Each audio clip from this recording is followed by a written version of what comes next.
Hey guys, it's Ewan with the Air Zoo.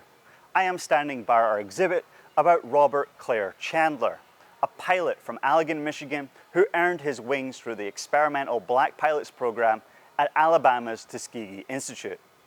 In this display, we show artifacts and archival pieces from his service and personal life that help shed a light on his journey from high school to World War II pilot. Clare was one of 5 children born and raised in Allegan. At school, he earned letters in track and football and contributed as a writer for the yearbook sports section. Voted class musician by his senior class in 1940, Clare could be heard playing the trumpet with his quintet for Kalamazoo's WKZO. Out of school, Clare learned about the aviation cadet program in the local paper. He applied and aced the entrance exams. In December 1942, he enlisted in the US Army Air Forces and graduated with Tuskegee's Class 44B SE in February 1944. In this photo, Clare could be seen with his classmates before a P-40 Warhawk.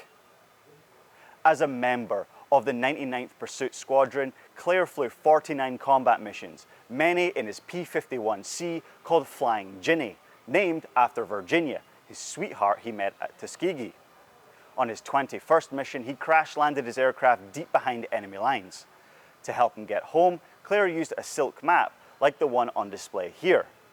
He was awarded this Air Medal for flying 25 operational flights where enemy fire was expected.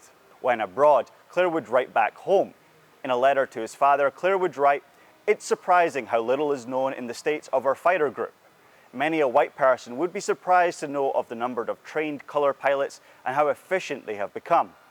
Perhaps they'd soon change their ideas about something." Racial discrimination and segregation were par for the norm.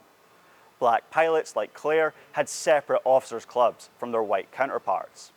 This is Clare's 332nd Fighter Group's Officers Club card. Not particularly a big drinker, Clare would often trade his weekly 5 cans of beer for bottles of Coke. After the war, Clare returned home to Allegan and Wed, Virginia. He studied science at Western Michigan University and worked at Rockwell International until his retirement. The black pilots of the Tuskegee Institute were expected to fail. Instead, the brave men, like Clare, made the program a success.